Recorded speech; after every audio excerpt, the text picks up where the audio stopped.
Selling options is the closest thing that I know to printing money. It's like dividends on steroids, and I've personally made over $1 million in options premium alone.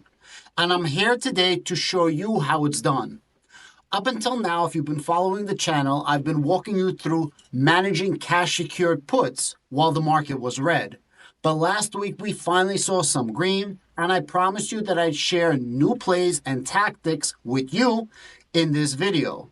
I'm switching gears to cover the basics of selling covered calls, what they are and how they work, plus my personal tactics for selling covered calls on shares of stocks that are actually underwater, protecting my cost basis while collecting premiums. Let's dive right in. If you're new here, my name is Adam, and I retired in 2024 at the age of 41 years old. My retirement is built on a unique three-part approach. The first part is a multi-bagger for asset accumulation and asset appreciation. Number two is dividends for a high yield, consistent distributions to cover my living expenses and bills. And number three is options incomes to accelerate passive income with covered calls and cash secured puts to buy yourself those finer, nicer things in life. I'm not a financial advisor, and this is not financial advice, just me walking you through how I manage real trades and real money. Full transparency and no fluff. You all know that I'm managing a $1 million marker with my options positions, showing you how I handle them using rolling and wheeling strategies. If you missed those videos, like my recent mini-series on cash secured puts with SoFi, Robinhood, and MSTU, click on the links up above to catch up. Today I'm focusing on covered calls, and just like the cash secured puts, you've got two superpowers, rolling and wheeling. I won't dive into those two now, but if you have questions, drop them into the comments, and I'm active here. Hopefully, I'll show you live examples of rolling and wheeling covered calls in the future, just like I did with my cash secured puts. Isn't it crazy? I'm almost rooting against myself to give myself an opportunity to show you how to manage underwater trades with rolls and wheeling. Let's start with the basics of a covered call, especially for the beginners. A covered call is simple, an option strategy where you own a stock and sell a call option on the same stock. Here's how it works. Every option is 100 shares. So you own a stock. Let's say you own 100 shares of company XYZ, currently trading at an arbitrary $50 a share. You sell a call option. A call option gives somebody else the right to buy your 100 shares at a specific price called the strike price, say $55, again, an arbitrary number, by a certain date called the expiration date. You get paid a premium for selling this option. That premium is yours to keep no matter what. Whether it gets assigned, whether it expires worthless, whether you wheel, whether you deal, so on and so forth, and everything in between. There's two possible outcomes. If the stock stays below $55, the options expire worthless, you keep your premiums as extra income, and you still own your shares. If the stock rises above $55, the buyer may call your shares and you have to sell at $55, even if the stock is worth more. You keep the premium, but you miss out on gains above $55. The question is, why do you do this? Well, you do this to earn extra income from the premiums. It's like renting out your stocks for cash. It's a way to make extra money while holding onto your stocks you like, especially if you think it won't rise too much.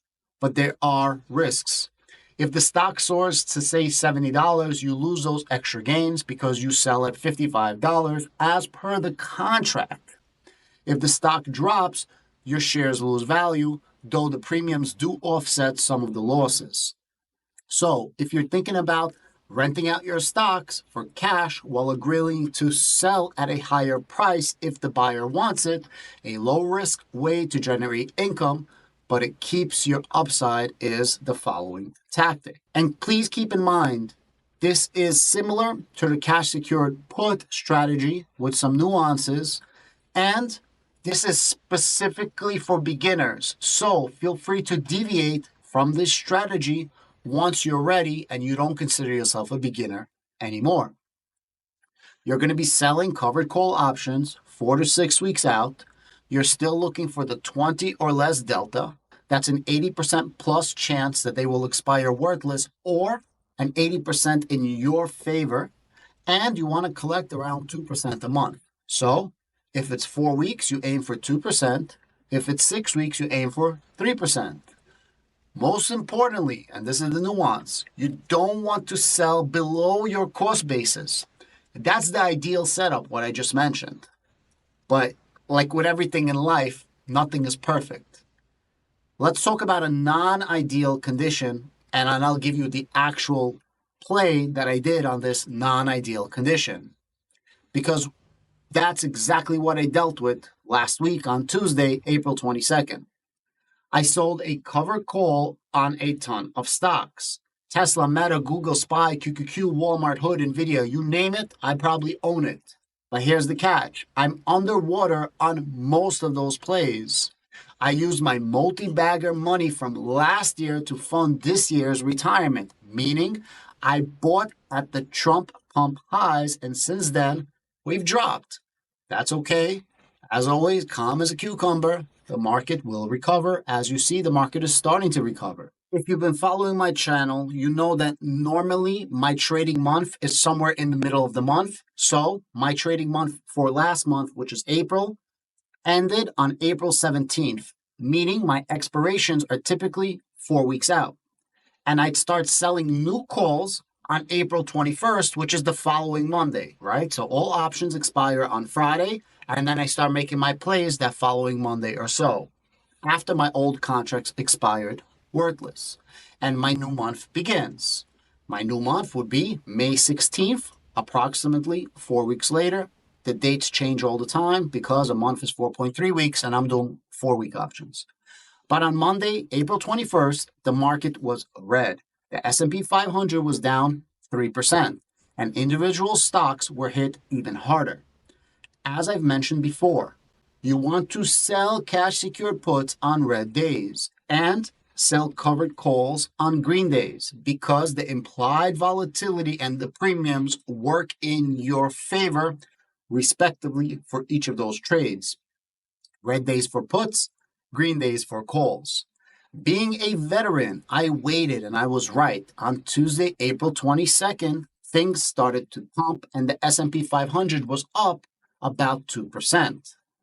It's possible that the market drops 3% on Monday, the S&P is up 2% on Tuesday, and although you didn't fully recover from Monday, you're actually going to get a lot more premiums when you are selling the covered calls because of that pump, even though you did not pump the full value of where you were Monday. The individual stocks rebounded with rumors of tariff negotiations and Trump not firing Jerome Powell. We were off to the races and I wanted to take full advantage, but I faced two major issues. First, I couldn't sell at a 20 delta because that would have been below my cost basis on most stocks. And second, I think we're heading into a rally, so I had to be extra cautious not to have my shares called away even above my cost basis. So, what exactly is my tactic and what I'm going to be showing you? I sold covered calls at a 10 delta or less. This let me lock in some premiums, protecting my cost basis and minimizing the risks of my shares being called away. For cash secured puts, I don't want to buy shares. Well, for covered calls, I don't want to sell my shares, or not until I maximized the share price that I think that the stock is worth. By going 10 delta or less, I prioritize protecting my shares over maximizing my premiums, giving myself a great chance for the options to expire worthless or set up an easy roll if I need it. This is me taking into account that I think that the Trump put or Trump pump is still in effect, which I've been saying on this channel for quite a while. Let's look at one of my plays from Tuesday to bring this to life. Follow the screenshots and the arrows on the screen. Right now is a great time to look up if you're listening to this on audio in the background. I picked Robinhood or Hood stock, where I own shares with an average cost basis of $45.26.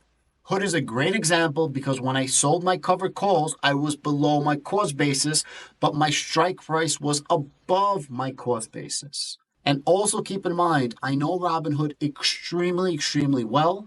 I made close to a seven-figure hit last year prior to my retirement, and I still own Robinhood this entire time.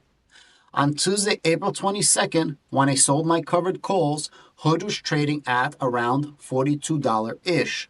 It had dropped from my cost basis, so I was definitely underwater. I sold a covered call 1 month out, as per usual, expiring on May 16th at a strike price of $60, well above my cost basis. I won't go into technicals here on this video, but there's many indicators that I look at and many features that I look at. One of the reasons why I picked $60 is, except for a quick gap up at $65 on February 14th, Hood has pretty much stayed below $60. I'm confident that that's a very hard ceiling to break. Former peaks often become ceilings for future price movements, which is an oversimplification, but I'm showing you the basics here. If my shares get called away at $60, I will not be upset. But I believe I can roll this out and up higher if needed to a higher strike, collecting more premium and more price appreciation. I'll show you that in a live example if it happens in the future. I collected 45 cents per contract, which is about 1% return on my money. I don't recall the actual delta, but it was close to a 10 delta. Very low probability of being called. Now, I know you're thinking, Adam, that's not 2%, and you're absolutely 100% right. That is not 2%. But as I said, I'm not a beginner, and for me, protecting my cost basis and my shares is more important than hitting the 2% premium target. But I also wanted to extrapolate more value by selling options and collecting something.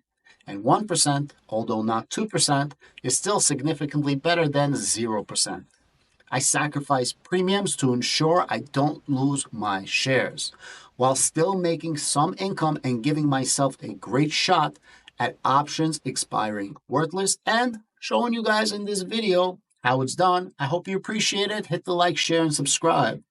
In the next video, I'll show you a totally different tactic where I had to sell covered calls when I was below my cost basis and my strike price was still below my cost basis. I'll use a Tesla covered call example to walk you through that scenario. Remember, with Hood, I was underwater, but my strike price is above water, meaning when I sold the option, I was selling it with the share price below my cost basis. But if I had to assign these shares, if somebody had to buy the shares, I was selling at 60, which is way above my cost basis. Let's look at where we're at now and check out the Greeks on the screen. If you're unfamiliar with what Greeks are, Greeks is essentially what is the essence, the aura of options.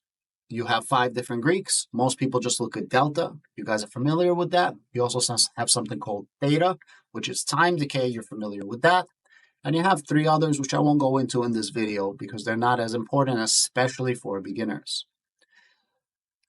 So I sold this contract on Tuesday. Hood was around $42, and now it's basically at $50 as of today, April 27th. My delta has moved from around 10 delta to a 20 delta. So what exactly does this mean, and what is the method to the madness? Even with Hood skyrocketing this past week, I'm still only at a 20 delta, which is essentially where you want to be, giving me a fantastic chance for these options to expire worthless. I got my premium, protected my cost basis, and probably going to be keeping my share. Once I'm above my cost basis in the future, you better believe that I'm going to be selling my covered calls with even more premium. But for now, this was the right move.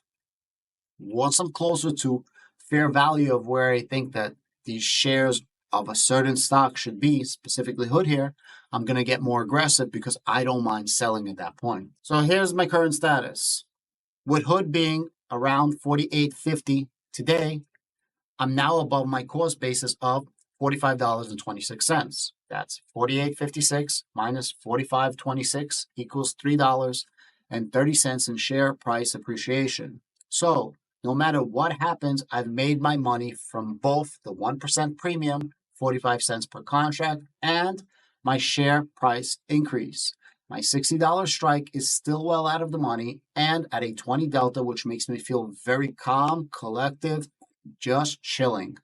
I've got an 80% chance of keeping my shares today after the price of Hood ran up, and now I'm just waiting for earnings. My shares and my premium by May 16th seems very safe, which is when the contracts are expiring. So again, I'm just chilling. If Hood keeps rallying and gets closer to $60, I can roll this out and up to a higher strike, maybe $65, and collect more premium while still protecting my shares. Worst case scenario, if it hits $60, I sell at a profit above my cost basis, but I'm betting on keeping my shares for a bigger rally. I think it's coming, especially with Bitcoin starting to take off. This play shows you can use covered calls to generate income even when underwater. Just be strategic with it. I couldn't hit my usual 20 delta or 2% because of my cost basis, but by going 10 delta, I balanced income with protection, which is the key in rebounding markets. That's a wrap on selling covered call. This tactic, selling at a lower delta to protect your cost basis and shares, is perfect when you're underwater, but you see a rally coming. We can't get them all right, but at the end of the day, you just have to have a hypothesis and a thesis, and you have to go with your gut. It could be right, it could be wrong, but it's my plays, and that's what I'm doing. It's all about balancing income with risk, especially in markets that finally show some green after weeks of red. Whether you're retired like me, grinding a 9-to-5 job, or saving for a goal, this strategy can work for you. Start small, one contract on a stock you own and love, and build from there. If you're unfamiliar with how to sell options, click on the link right above. It's an entire playlist on everything options so you can become a pro like me. I'm not a financial advisor, and this is not advice, just me sharing my plays with you. If you got questions, drop them in the comments down below.